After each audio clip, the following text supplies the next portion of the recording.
Ho, ho, ho, and welcome back to the Blood, Sweat, and Fears podcast Christmas special. We are back. Joining me again is Alan J. How you doing? I'm great, thank you. It's lovely to be here, Mr. Fat Chad Kroger. And always as well. Oh, Kyle's not here. Where has Kyle gone? I don't know. He was out bowling with the guys last night. Have you heard from Kyle lately? I think he had to leave early. He's got to start his Chinese New Year preparations early. I heard he went on the Pierce Higgins diet and then his arse exploded. I've had that. Aye, but his was from squatting and yours was from other things. Probably food poisoning in a few weeks. And joining us today, a long time awaited guest, really. Like, it's honestly embarrassing that it took this long to get you on. Please welcome Tattoo Dave. Hey. How you doing, brother? Guys, I'm brilliant. Just buzzing to be here. Buzzing to be here at last. It's amazing. I'll be honest, I was taking it personally. But we're here now, and that's the main thing. Yeah, before we do get in, we'll just start this off so we don't end the episode on a downer. This will probably be the last one we record for a while because lives are getting mental, and we're not stopping the pod. We're just going to think of a new way to like go about approaching it, but wanted to leave you with a nice wee Christmas special, and we are talking about The Nightmare Before Christmas. I almost said Tim Burton's The Nightmare Before Christmas, but that would be wrong because he only wrote this. He did not direct it. I always forget that he didn't direct it.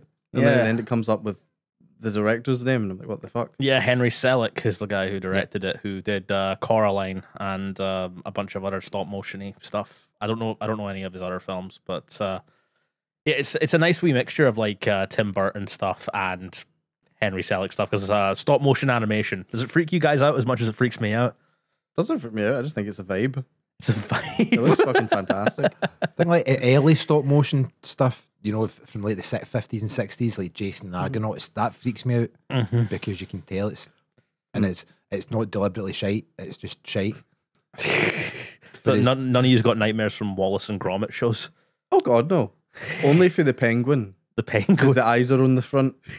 And I read something that said that implies that it's a predator. Oh, it's an apex predator have their eyes on the front. Prey animals have their eyes on the side. Aye. Harvey Weinstein and penguins. Well, Alan, I know you're a big fan of this film, and Dave, you also a big fan of this, knowing the kind of things that you've told me about that you watch and the kind of family you've got. I bet this was a regular in your household. 100%. Like our Christmas tree is Nightmare Before Christmas. We've got Jack in the Santa Claus costume at the top. Trainer. Jack Trainer. Imagine him sitting in your tree. I'm just imagining this entire movie now with Jack Trainer in the lead. Probably couldn't.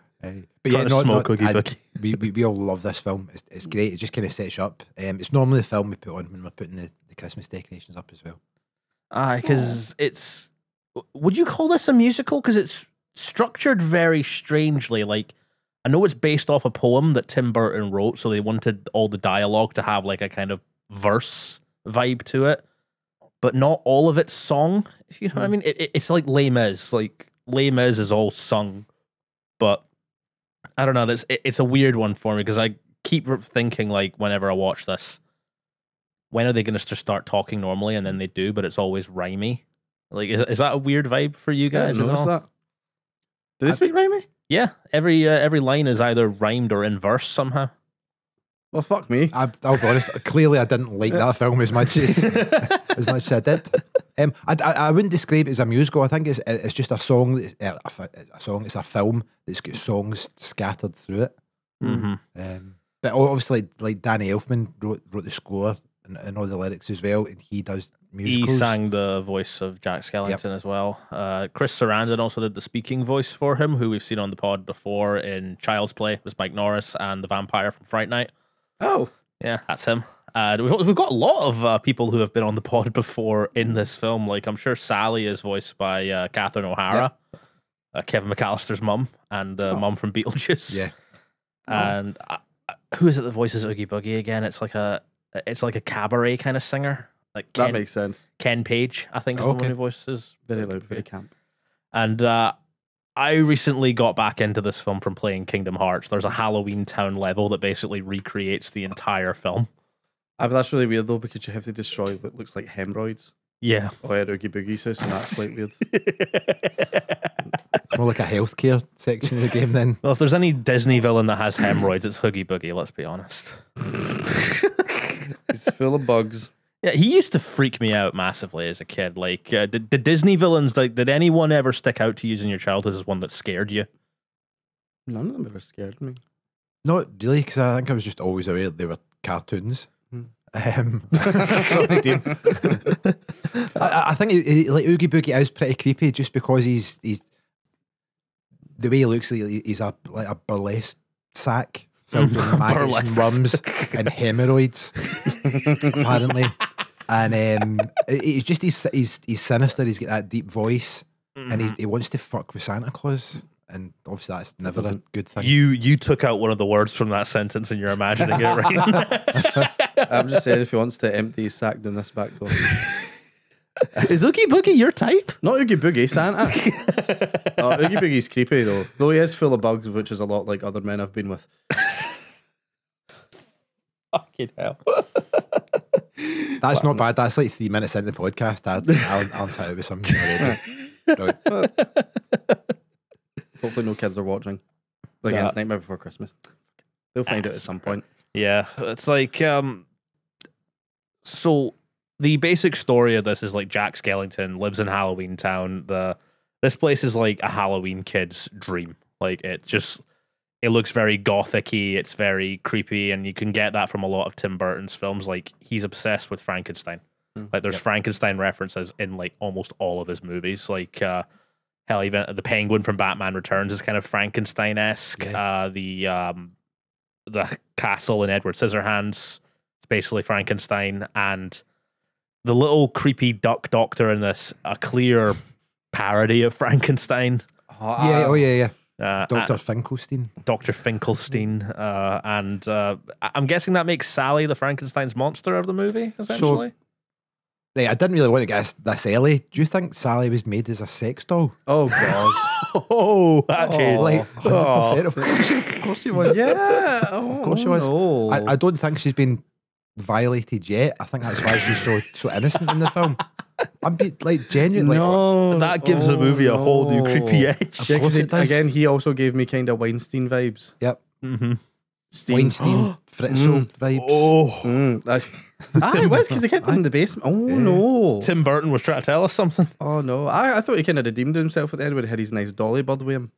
Oh, yes. That looked exactly like them. And you've also got 3 creepy kids in it who were my favourite characters as a kid, and as an adult, they annoy the fuck out of me. Lock, Shock, and Barrel or some shit. Cunts. I couldn't remember their names the other day, and I was like, fucking Snap, Crackle, and Pop. No, they in Kingdom Hearts are the most annoying bosses. Like, because they just run around and start whacking you, and it's impossible to hit them with the Keyblade. Yeah, you can't hit kids back legally. Have you played Kingdom Hearts? I've not, no. Yeah. No, I'm a grown up. Well, it came out in, wait, how old are you again, Dave? 47. 47. How old would you have been in 2002? I don't know. 24, 25. 24, 25. I think I was 9. So, like, Kendall would have been born around then. Oh, yeah, so, yeah. like, Kendall's she born could 2000. have played it. Has she played Kingdom Hearts? Probably not. She'd probably like it. From the conversations I've had with Kendall, I think she would like Kingdom Hearts. Aye. Like, I'm aware of the concept. Yeah, you go through Disney worlds as some like dweeby anime kid, and then whack everything with keyblades. It's quite fun. Cool. Right, I'm in. Yeah, Brilliant.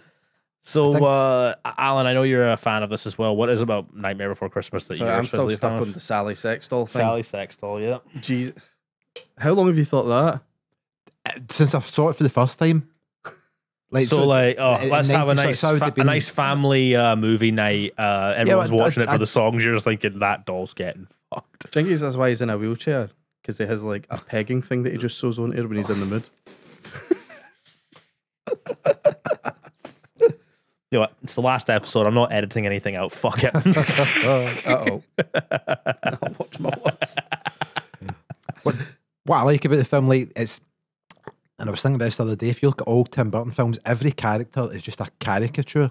Like, the minute you see that character, whether it's like Beetlejuice, fucking Willy Wonka, like whatever, as soon as the characters appear on screen, like you know everything you need to know about them, apart from the main characters. Like there's obviously like there's layers to Jack, there's layers to Beetlejuice, there's layers to Planet of the Apes. I don't know, but it's just everything's so striking about them. Like you know, Lock, Stock, and Barrel are just three naughty kids. The minute you see them, one of them was voiced by Paul Rubens, which creeps me out. so he was like a producer or something, wasn't he? He was He worked with Tim Burton quite a lot in the 80s. Yeah, he was a producer on that. He was also the Penguin's dad in Batman Returns.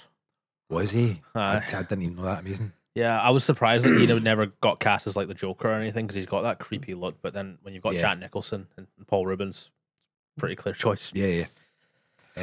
Like Jack Skellington as well. I think he's got like one of the top 3 greatest introductions to a character ever in film. Like he appears as the scarecrow on a wooden horse, fucking sets himself on fire, jumps into the town fountain, and then he comes out and you see him like in his proper clothes.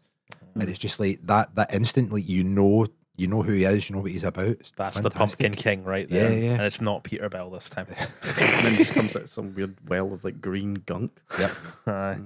One thing I've always loved about this is it's on the poster, but like the sort of hill thing that looks kind of like a hand coming out of a grave. Oh yeah, The spiral hill. Yeah, I've always loved the way that looks because like out of the way immediately, this movie looks fucking beautiful. Yep. Like if you put this on a 4K telly, like I'd be very very happy. Like I remember when this came out, I think it was like one of the highest selling VHSs when it came out on video because like it just, you can imagine like it's the kind of movie that brings together the normal kids and the goth kids. Yeah. Because it's got that thing where we face it every year when Halloween's barely over and they've already got the Christmas decorations out. Cunts. Aye. Premature decorating. Not one, is it? I have not even put my Christmas tree up yet. Humbug. Nah, it's just down in the fucking garage and I don't want to go down and get it. No. Well, get lubed up. I'm sure you can put it up fine. Nickel back rolls. So the basic plot of this is like they're kind of bored of the whole Halloween thing, and Jack wants to like go to the next level and finds Christmas Town, which is he's having a midlife crisis. Yeah, which I've not seen this in years, and that's what kind of jumped out to me. I was like, oh, he's just having a midlife crisis and wants everyone to have a nice Christmas. But then I'm like, oh, wait a minute, he's actually being a complete, I don't want to say narcissist, egotistical dick because he thinks he can do it better than them. The moral of this story is basically don't mix cultures and stay in your own country. Because Jack's white as fuck. Yes. Notice that in Christmas Town, nobody seems alarmed by a fucking skeleton just running about singing. Like, is that a common occurrence? Like, oh, fuck. No, again. Maybe that's just a perpetual happiness of constantly living Christmas, so nothing can make them upset. That's even more unsettling. Just like constant Christmas, I'd slip my wrists. Especially if it was like Christmas music all the time. Christmas music all the time, constantly getting fed a Christmas dinner. Oh, Nah, it'd end up like that movie Thanksgiving, where you become like you the do have a Christmas dinner. constant Christmas dinner. And we know Alan loved getting stuffed. I've been a bad little turkey.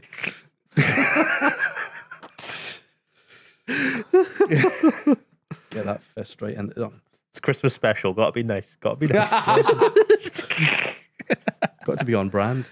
Yeah, it's like it's a fun little thing. So like Jack and Sally, do they love each other at the beginning, or is it like you're kind of rooting for the romance at the I don't end? think so, but like one thing I noticed is in like a lot of like musicals, like in Les Mis, I remember the first time I saw that was the 2013 film, and Eddie Redmayne just sees what's her face, and because he looks at her and sees she's pretty, it's like, oh my god, he's in love. Whereas like the introduction of Sally to Jack is she hears him singing about how he's sad, and she's like, oh, I can relate to that. I like, can fix you. Yeah, so it set it up a wee bit better. I quite like that, but I don't know if there was meant to be like an established relationship between them before that. I'd maybe disagree with you slightly. I think Sally's besotted by Jack. Like you notice it in the opening song, "This Is Halloween." Like she just gives him a wee glance and stuff, and I think he's maybe vaguely aware of her, but I don't think there's She wants there's her to a bone him. relationship at end. But obviously, that's you know the setup. You know he's the fucking hero. You know she's the damsel in distress. So they're going to end up together. What were you gonna say there? No. That sounded I was just remembering the scene where she uses her leg to get Oogie Boogie's attention. And I was like, oh, Oogie Boogie's into feet. He definitely seems like someone Canonically. who is, yeah. Actually, then in that case, you'd be our Oogie Boogie then. What do you mean he seems like someone that would be... What are you saying? No, I could actually, for a Halloween costume, you know what? Next year when we do our Halloween show, I'm Oogie telling Boogie? Oogie Boogie, yeah. Full of bugs. It'd be a pretty easy costume as well. You just have to wear like a burlap sack. God, it's a good thing you didn't find the fucking Treaty World AIDS Day in it. What's this? What's this? There's famine everywhere. What's Amazing. Brilliant. I'm losing all my hair.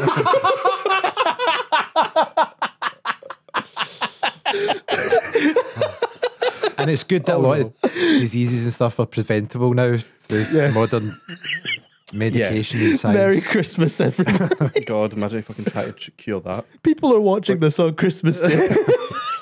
Oh, no. If anybody's watching this on Christmas Day, they fucking deserve what they're getting. Fucking hell. I guess by the time your family, you cunts. Or if, like Alan, you don't have a family to go. Jesus Christ. Aw. I'll just be surrounded. We're your by- family, buddy. You know that. Oh, thank you. On Christmas, I will be probably surrounded by twinks. So it's fine.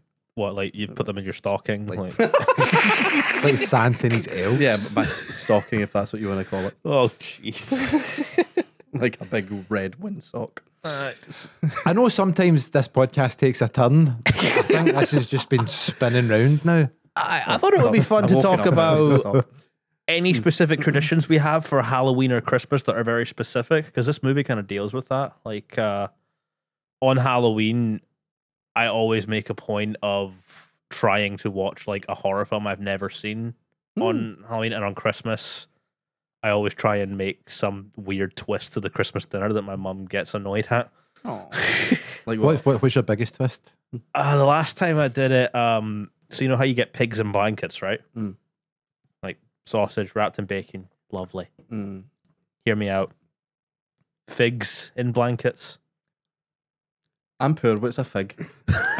It's a fruit. Oh, okay. So- that's disgusting. Why would you do that? Fucking hell. No. Right, so I'm with Dean this. We do some very we let I have any contributions to Christmas dinner apart from fucking tidying up after. Shan does. They're called Devils on Horseback, which is pitted dates wrapped in bacon. So pretty much the same thing. Tremendous. Only it's like it's the heated up fruit wrapped in bacon. The heated up fruit. No, See- they're amazing. See, when you're in Taipei, are you going to ask all the twinks to wrap you up in bacon? They might fucking do. You need to get a whole pig for that. I saw someone walking a pig last time I was there. Really? I just a big fat black pig, and they were just walking down. It was like, and I was like, "Is that common?" And apparently not. So lucky You're me. the one who goes there. You would know. No, it's not common. You looked at Just me a- for confirmation there, like I know the culture where you go. I'm not that smart, Alan. I was like, "Oh my god, it's just a big fat pig." Turns out it was a mirror.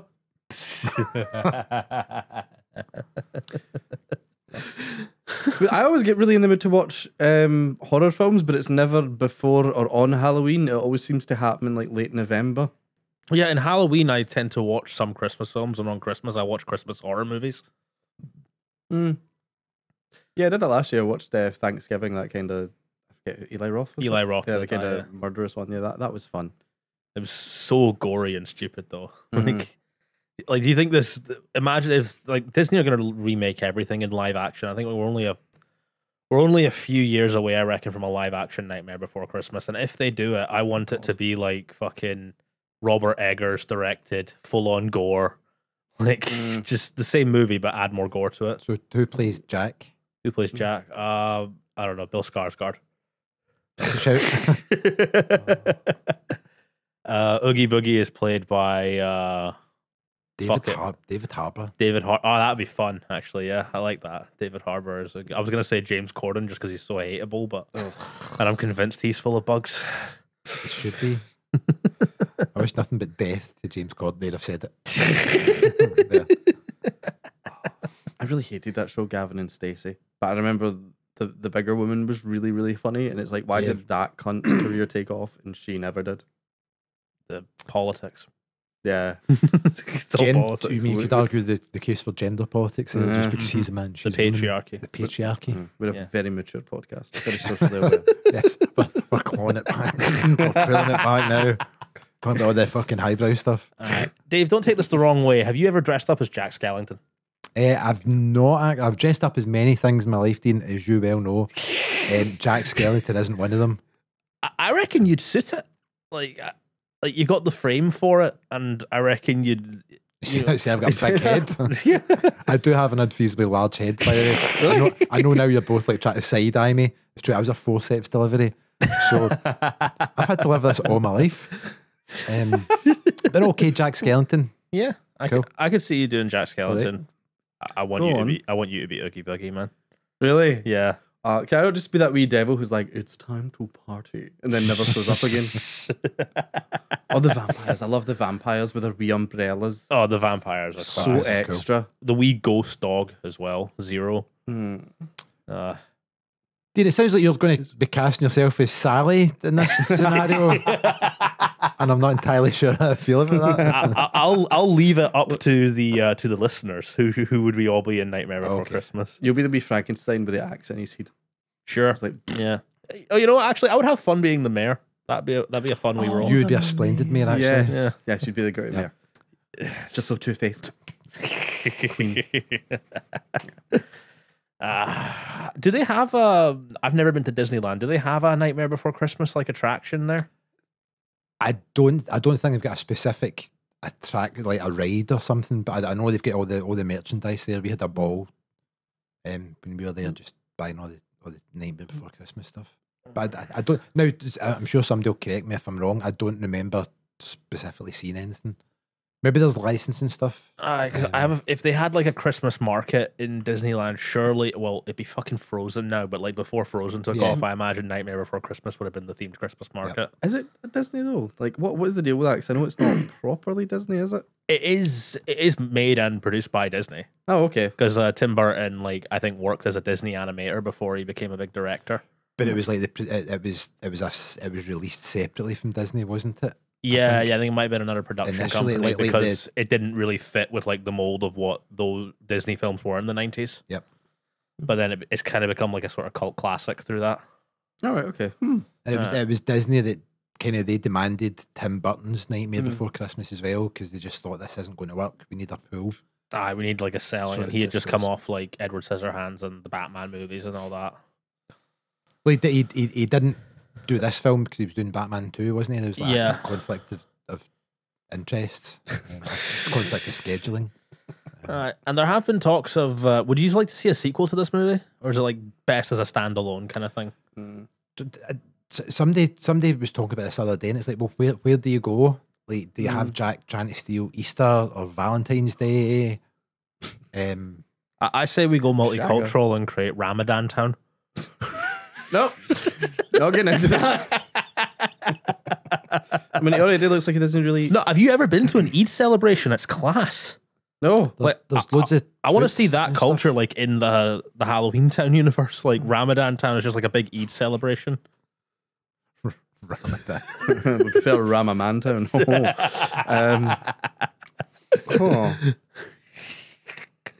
No. But I did have a Muslim friend when I was a kid, and his mum made some fucking brilliant food. No idea what it was called, so I can't have it again, but I miss the food. I'll if we ever find like an Eid celebration around and Ramadan comes, I'll take you to it. Thank. We can find that food and make all your dreams come true. So no, I don't think they should do a sequel. I think maybe one of those things is Beetlejuice 2 seemed quite popular, and a lot of people thought that wouldn't work. Well, it wasn't good though, was it? No, I didn't see it. But there was like for a film it's called Beetlejuice. You would imagine at least 2 times the Beetlejuice, and there wasn't. I was quite disappointed by that. But yeah, it would never live up to what people had in their heads anyway. No, exactly. No, you could make it work. I don't know. It's been like 30 years. I don't know. because Tim Burton lately has been kind of lacking. What has he done lately? Well, Beetlejuice. He's done. The last thing I saw him do was the Disney Dumbo remake. Wait, he did Wednesday as well, didn't he? Wednesday, yeah. Which was exceptional. Oh god. Okay, if they do a live action Nightmare Before Christmas, they're gonna cast Jenna Ortega as Sally, aren't they? Of course, yeah. And Helena Bonham Carter is something.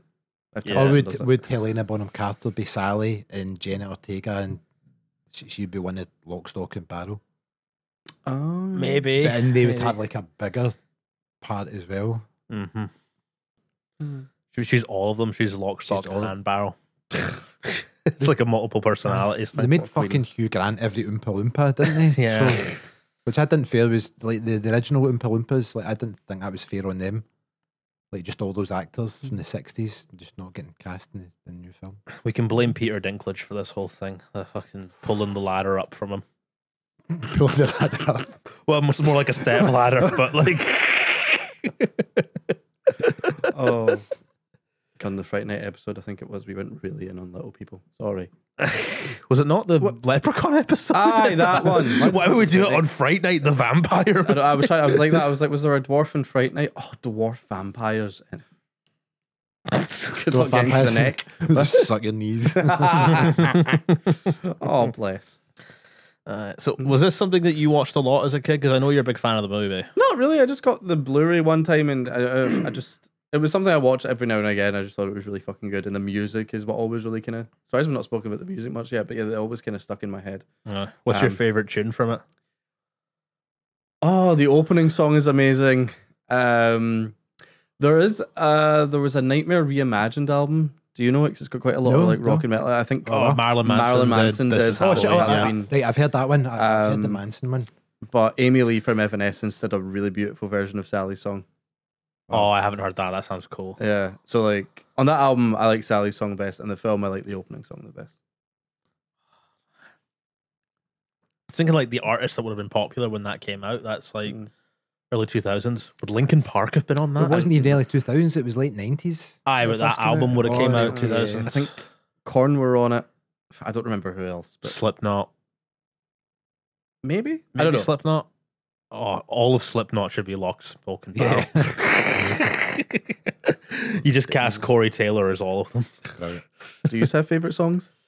I'd really like what's this? No, Because I think it's cool. I know that was the first song they actually recorded and filmed. Aye, was that like to get the approval to make the movie? Pretty much, yeah. So like they'd been given the green light, and they went, well, I think there was such a short time frame from being given the green light to go, you need to make this film because we need to get out for Christmas. So everything was rushed, and I think that was just the first song that Danny Elfman wrote, and then they were like, well, we kind of know who Jack is, so we can do him in Christmas Town before they fleshed out all the other characters for Halloween Town. So that was the first one, and as you said, it worked out well because it meant they could go to Disney and go, look, we're making this lovely, colourful film, and Disney went, okay, fucking keep going, here's the money. Aye, and then we've got someone getting a sack ripped open, bugs everywhere. Oh, that sack. Yep. Yeah. Jesus. I love Oogie Boogie's song. Like, there's something about villain songs in Disney movies that always get to me. Like, there's been some great ones. His is probably top 3 for me at least, and then I don't know, Scar, and then Ursula. I think they're the best. Be prepared in The Lion King's immense. Mm-hmm. He's even more impressive because Jeremy Irons wasn't much of a singer, so they had to write that song specifically to fit his very limited vocal range, really? and it still is awesome. I mean, there's some kind of like 1930s German visuals and that Be Prepared as well, but the hyenas marching and stuff. Oh yeah, It's pretty grim.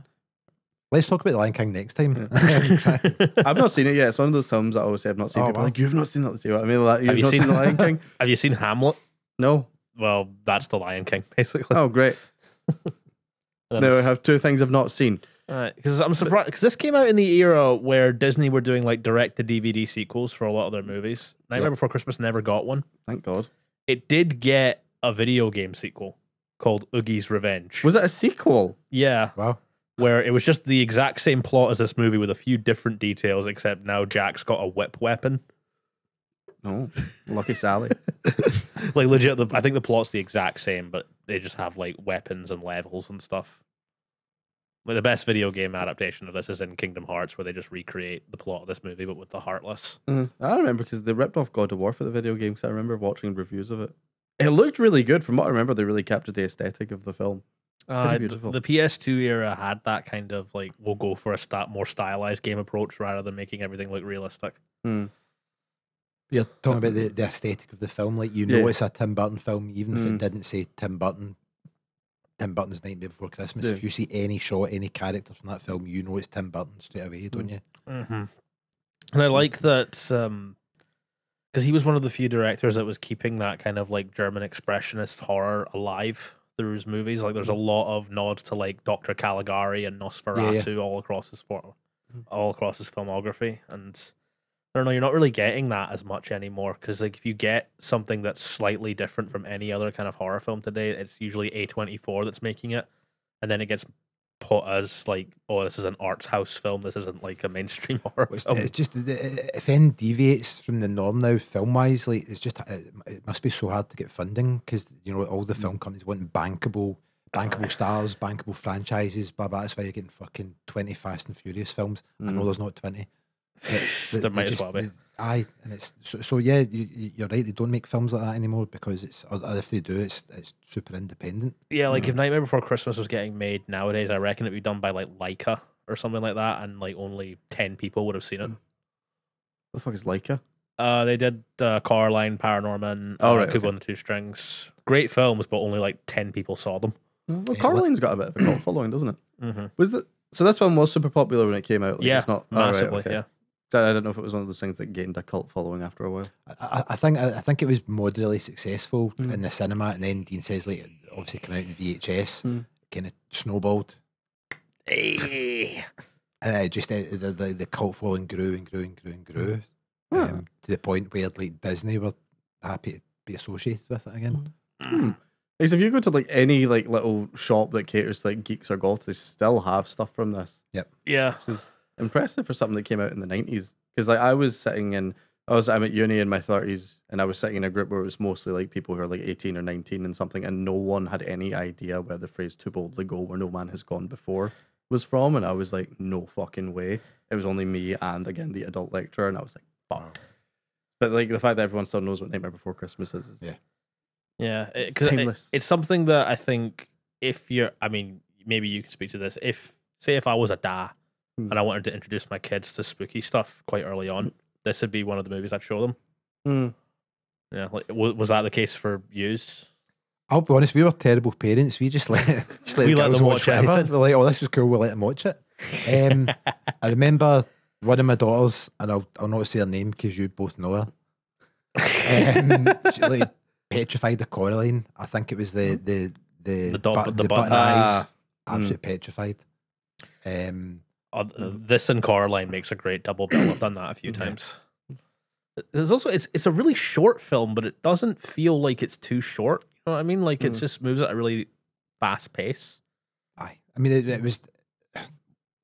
You would imagine it was made as a kids' film, but obviously a Tim Burton kids' film. So yeah, obviously they just wanted to be quite succinct, and even the songs, they're kind of concise and to the point. So I think being a shorter film certainly works. I would imagine it's more difficult to do, because like it's easier to write a longer script that waffles than to write a really tight one that's to the point. But again, there was like the time constraints of putting the film together, but also like the fucking stop animation as well. That takes forever. I think they had something like 100 different heads for Jack Skellington for every like expression he made. So if you're doing that stop animation, then you've got to be, you know, like your budget as well. You've got to keep your budget tight, so you don't want to do too many extra scenes, or you know, what would be classed as bloopers or cut scenes now. Sorry, I interrupted you there. No, I was just gonna say that sounds infuriating. Like all that work that goes into stop motion animation. You'd have to be very passionate about it as an art form, I think. Like it seems like one of those kind of things where like people would find it quite relaxing. Like, you know how people who like put little ships inside bottles, like that thing that takes like a lot of detail. Stuff that like people find relaxing like that just pisses me off, man. I'd get infuriated and just fucking thing. Do you just have like mad ADHD and you can't concentrate on it? I don't know yet. We'll find out. Another comedian with ADHD, just what we need. Oh. Yeah. I don't think we've ever had any parents of adult children. What was your attitude then with like horror films when you were like growing up, or like when your kids were growing up? Were you just like let them see it, or?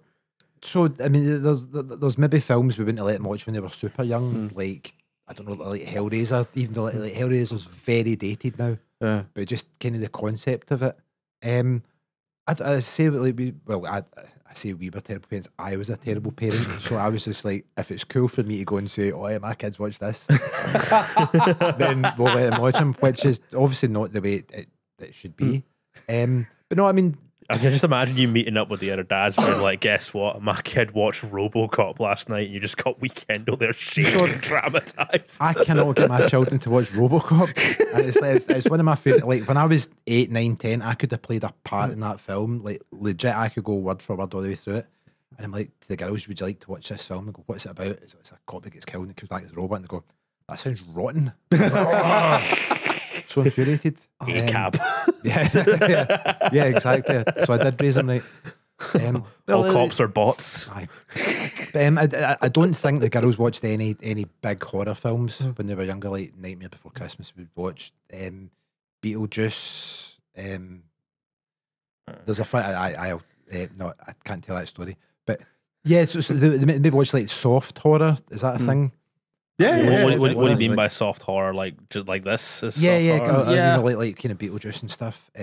Cassie, like she's went for she gets fixated and stuff, so she's watched like all the Nightmare on Elm Street, Halloween, Friday the 13th. She's watched them all now. Like she's 17, so clearly she shouldn't be watching them still, but she loves it and she just consumes it, and it's just kind of. There is something I saw from. I mean, I know AI is bad, but I saw some people had made like if Pixar had made horror films, and you just see like Halloween and It and Chucky and Nightmare Before Elm Street, but if they were Pixar characters.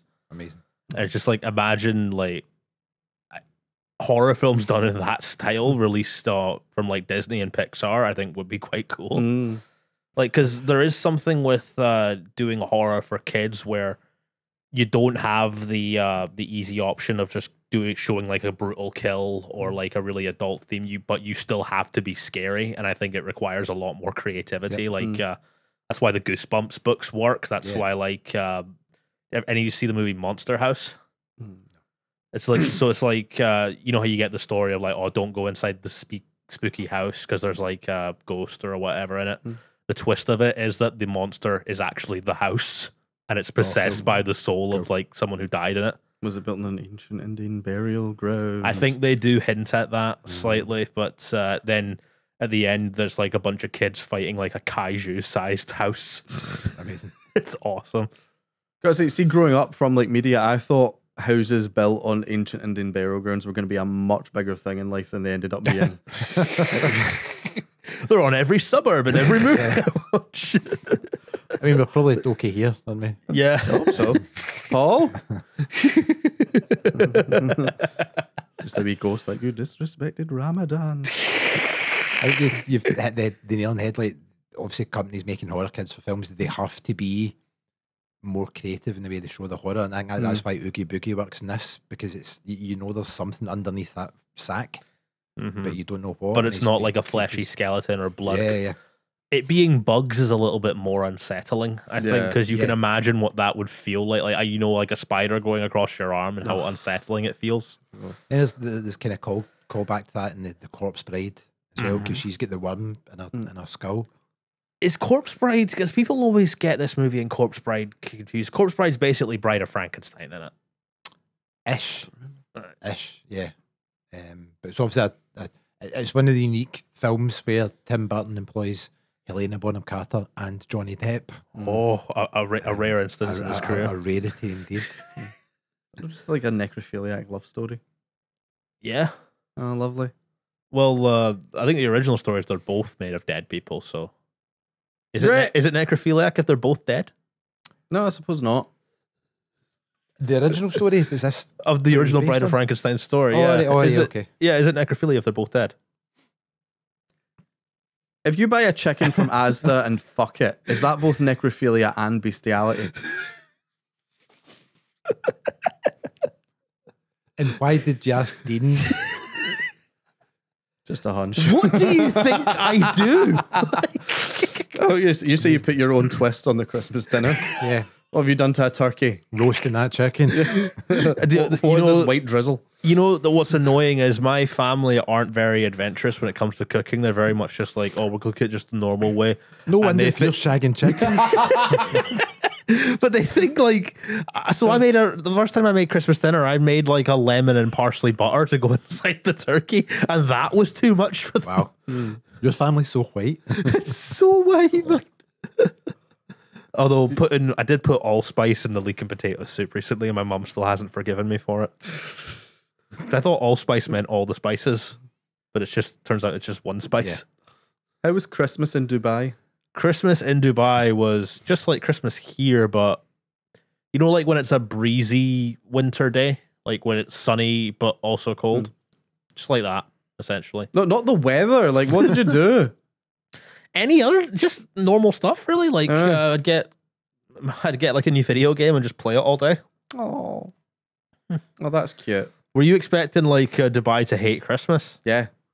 Yeah, because You wanted stories of underground Christmas dinner. Yeah. Like Santa Claus being huckled into jail. Dubai love capitalism, so like they're all about the Christmas dinners. They're charging you something like the equivalent of 200 quid to go to a hotel for your Christmas dinner. Jesus Christ. To be fair, it's an all-you-can-eat buffet, so you bet I got my money for it. Christmas buffet every day. On that, is there any part of the Christmas dinner that you just don't care for or absolutely despise? Not at all. Not in You any go way. you go for all of it. Like, there's Oh, yeah. nothing on it that you dislike. No, like Shan makes everything from scratch. So like she makes her own stuffing, like everything, and it's just tailored towards what the four of us like. So no, it's dynamite. And she's like, "What flavour of trifle would you like this year?" Oh. Of crack and rum, please. Crack and rum. Oh, that does sound good. Oh. Yeah, I'll just have the crack. Hey. That way. So we're both 90s kids. So like you grew up in the 80s. So like, Yep. did you have those like experiences that I know? I always feel like I always feel nostalgic for the 80s, even though I wasn't alive. Maybe that's why I'm nostalgic for it. But like you hear about like kids who like someone would have like a horror videotape and you'd all gather around this shitty wee CRT TV and you'd be like, oh my God, like did you ever do that? Well, no, because our local video store, which is like a Like a physical blockbuster embodiment. video. Aye, like the physical embodiment of Netflix. They were pretty lax, so we could go down there and rent like Nightmare on Nightmare on Elm Street or stuff. And yeah, I suppose we would get pals round, but there wasn't like a copy being passed around like a Like a scud joint. book. But I like Child's Play was the big one. Oh really? Yeah. I really quite Yeah, everybody's like that imagination. was late 80s, so Yeah. yeah. But I remember, like, so my mum would let us watch, you know, Nightmare on Elm Street, Hellraiser, stuff like that, and then we're like, can we watch the Goonies? And that was when she decided to take a line. No. And she was like, that's too much. The way it treats disabled people is problematic. Yeah.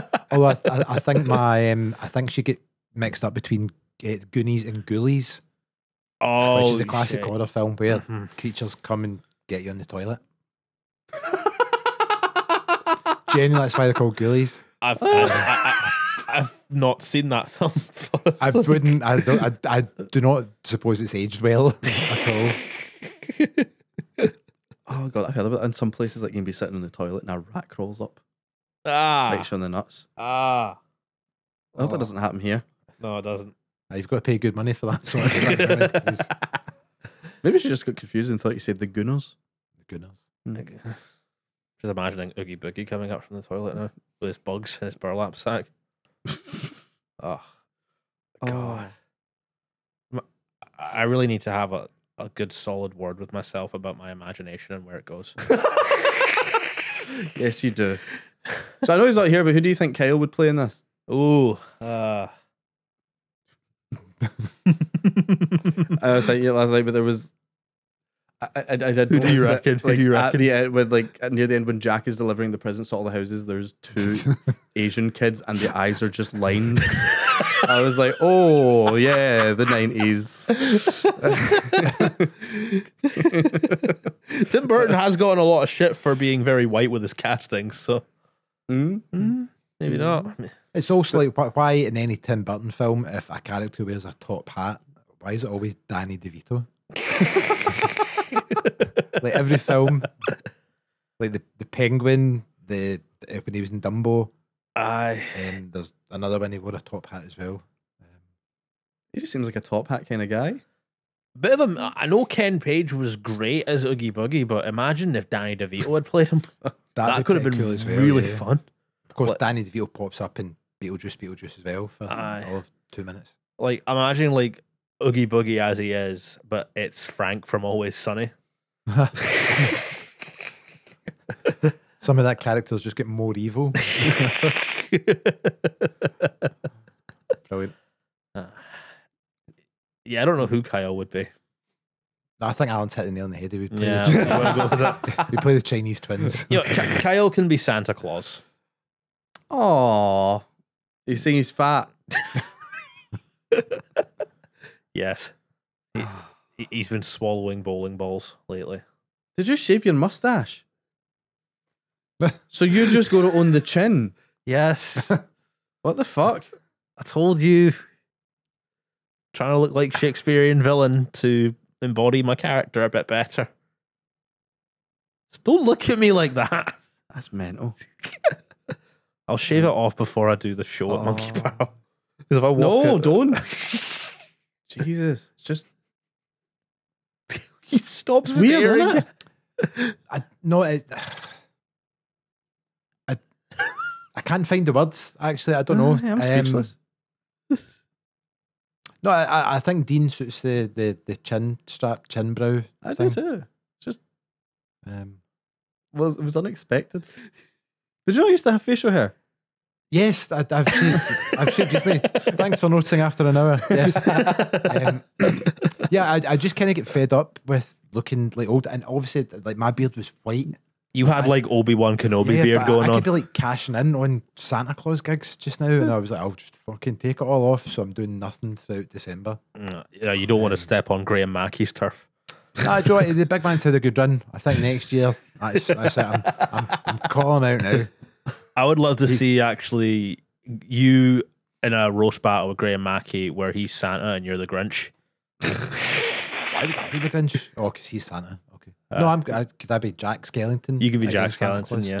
That was one of those things where I thought, like, you take in information and find out it's wrong years later. I thought a skeleton was called a skellington for years of wow. my childhood. I think it's based off like the way that kids pronounce skeleton. Yeah. Oh, okay. Okay, so I wasn't that stupid. Great, good to Nah, know. you're not that stupid, Al. Oh, thank you so much.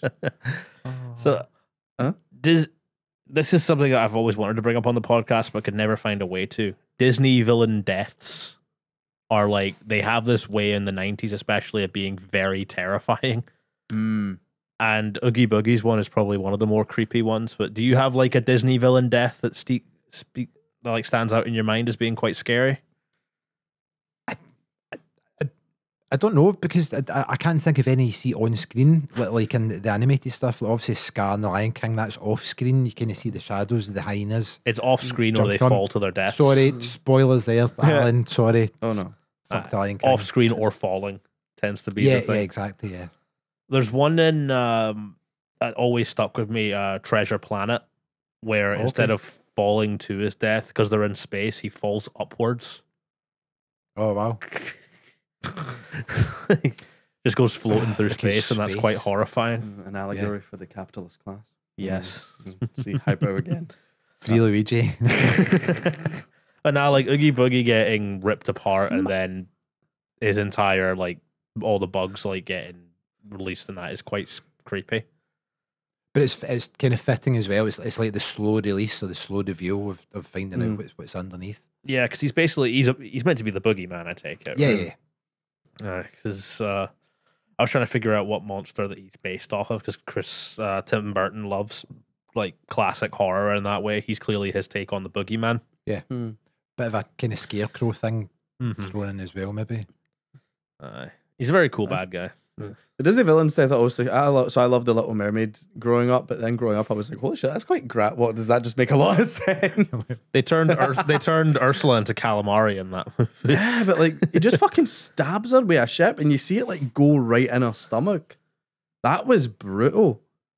I enjoyed that one as well. Yeah. Oof. I don't Good care who film. knows it. I like The Little Mermaid. The original Little Mermaid is a perfect film. Oh, it's fucking brilliant. I loved it. But yeah, again, wee poofy child just loved the character based off a drag queen. Like absolutely fantastic. But you see that now, people are like, oh, but you're like a 16-year-old lassie that can't talk back. This is nothing to do with the episode, but I hate that take on The Little Mermaid because it's not what the story's about. I don't think anyone's ever said that apart from me. No, a lot of people online say that. Yeah, I'm not familiar with Little Mermaid It's the whole discourse. patriarchal thing. It's like the way the girl wins the prince is to shut the fuck up. That is Which I don't think what the story is. is. No, it's about her wanting independence from being what her family wants her to be and what she wants to be. But it's also the empowerment of having a vagina. Yes. If you want to get deep about it. I know that's the I'm thing. quite proud of that, actually. I'm fucking writing that down. Again, then she gets up to the ocean. She's like, "Oh my god, I've got toes," and it's like, "Hen, you have got like a magic button." Like if the Little Mermaid was realistic, like she would have never saw the prince again. She'd have got into that bed and would have not left after 3 days. She's like, you know what? Take my fucking soul. That 3 days was worth it.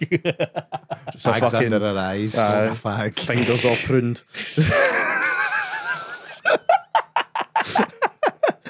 Alan, have we got anything for true or false this week? No, You forgot, Sorry. didn't you? I've been working very hard on being a good student. That's fair enough. That's fair enough. It's good, isn't it? It's good. It's That's a good. true. It's a, There we go. Yeah, yeah, True or false? yeah. What's that? Danny Elfman was in a punk band. That seems True, true. or false? True. True, and was the band called Oingo Boingo? Oh, yeah, okay. Oh, did you know that? Oh, okay. I listened to Are them they? when I was a kid. Yeah, God damn it. which I also think is where the name Oogie Boogie comes from because the syllables are very similar. Like Oingo Oh, okay. Boingo, Oogie Boogie. Cool. Hey, What else to say about this film? I don't know. It was really lovely watching this again. yeah, back to it's my good chair. fun. One of the few happy moments of childhood is just watching this film. It was very beautiful. Yeah. Do you like Coraline the same way? I only watched it once. I don't really remember it that well. I really want to watch. I want to go and watch more like of these kind of films. Like I want to watch Paranorman. That was one that just I kind Paranorman's of good. missed. Watch Monster House. I was going to say Monster House sounds interesting as well. Mm-hmm. Yeah. I've never seen Frankenweenie. That's, as well. That's a Tim that's Burton just one? Tim Burton doing Frankenstein, but as a dog. Right, okay. That sounds cute as fuck. Tim though. Burton's wanted to do Frankenstein for his entire Yeah. career. It just runs around hopping people's legs. That's adorable. I think so, yeah. It's like, from what I remember, his dog dies and then he's trying to bring his dog back to life. So it's like a boy and his dog story. Oh, But it's the Frankenstein thrown story. in there as well then. Yeah. the dog dies at the start. What a twist. Dogums. There's a lot of cool, spooky. Actually, I think a lot of Miyazaki films have like quite a spooky edge to them. Yeah, Miyazaki fan. I have no idea who Miyazaki Studio is. Ghibli. Like Oh, right, Ghibli. okay, okay. Yeah, like When Marnie was there, Yeah, I'm a- Spirited Away, they have that kind of spooky vibe to them as well. Yeah, I'm just going to play my grown-up card again. Oh. I didn't know that you explained what Blockbuster was to us. We're not that young. Yeah, no. I know, it's just for any younger people watching. How old are you again? 28. Oh. 20. Yeah, I'm the youngest here. Do you remember Blockbuster? Yeah. Oh, okay. Blockbuster was still around when I was Hey. like 11. You don't remember Azad Video though, do you? Nope. No. That was the Is that that was Syrian? that was the Glaswegian Blockbuster was Azad Video. They had like 200 shops all over Glasgow, and then just burnt out. I do miss the joy of going to the video store and getting something. I don't. We don't have that now. Like that's been replaced by scrolling through streaming services. It's one of those things I feel like we're just nostalgic for because I feel like if we still had it, it'd just be like, this is inconvenient as fuck. Well, we kind of we haven't a way because I would go to the video shop with my brother, and we would spend hours arguing over what film to get, And now Netflix is the same. You just spend hours arguing with your family about what film to get as well. So it's the same kind of principle, just a wee bit more convenient. And you can fight like fuck in your living room. But what if I'm not gonna go outside. Blockbuster had decided to go the absolute Netflix range? Like, here, you want to buy the videos that we made, our own series, our own films. It's just some like sweaty guy with a goatee in the back who's shooting his own movies. I feel like Netflix originals have become a bit synonymous with being a bit shite. It's become like the straight to DVD movie thing almost. Yeah.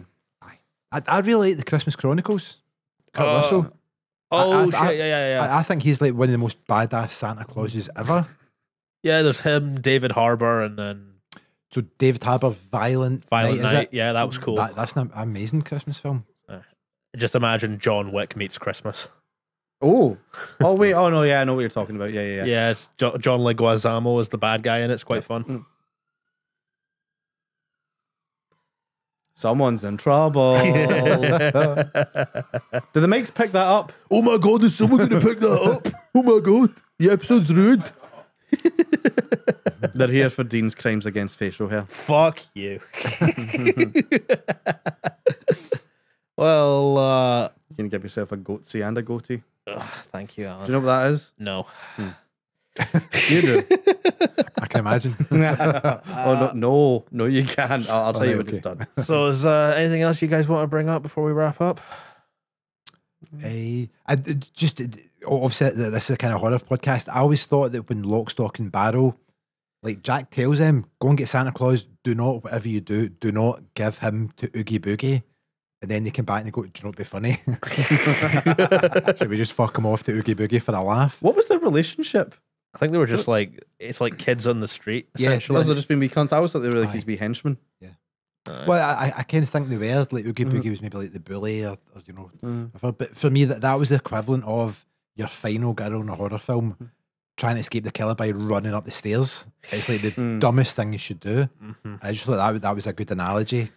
You know, it's like, why the fuck would you do this thing? Because we need conflict in the story for people to Exactly. keep watching. Yep. Alan, anything else you want to bring up? No. No, we're good. Yeah. Well, for the big pumpkins, we were ending on the Pumpkin King. So, how many big Pumpkin Kings are we going to give Nightmare Before Christmas? 5. Easiest ever. 5. Oh, yeah. Absolutely. I would say 4 3/4. I'm allowed 3/4. We've never had it before, but sure. 4 3/4. Pure. I don't even know why. I think it's. I love it. It's great. It's part of our Christmas. I don't think it's a perfect film, so I couldn't give it a perfect score. I'm going to say 4 5/6. Big pumpkins. Sick. Yeah, there's a little bit of leftover pumpkin that we're going to wrap up in the fridge for New Year's. So what does that last 0.25 or 0.4? I'm not good at math. Need to be. It's I reckon fuck. I want to see just one more scary scene with Oogie Boogie, and then that's it. It'd be perfect for me then. just see Sally again. Absolutely railed. Maybe that's why he can't walk.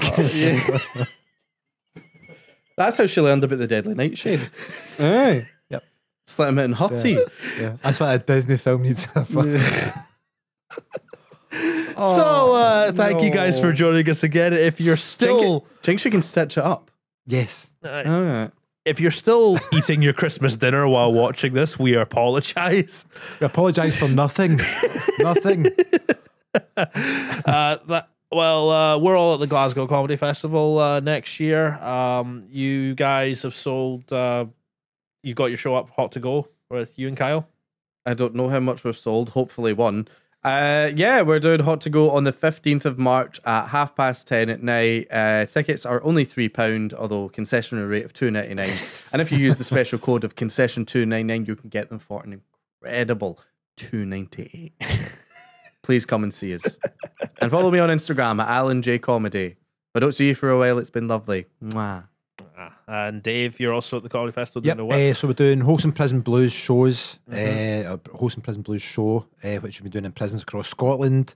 Paddy and I have just finished doing a stand-up comedy course inside Barlinnie. So by the time March comes around, good behaviour depending, we will have at least 2 of the prisoners that have done the comedy course doing the Wholesome Prison Blues public show with us. Oh wow. That's which awesome. is on Saturday, the 22nd of March, 6 o'clock at Blackfriars.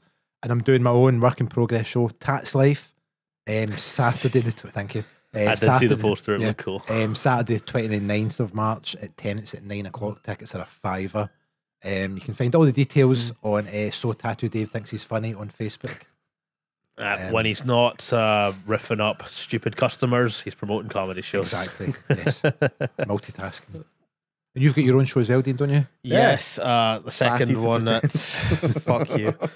The second one of Fated to Pretend is at Van Winkle Barrowlands. I've only sold one ticket for that one, but the other one sold out. So fair enough. So come to the one, you'll be like 3 people in the audience. Yeah, come to that one. Same ticket price as before, £5, and am I doing it? Oh yeah, I think this might be announced soon.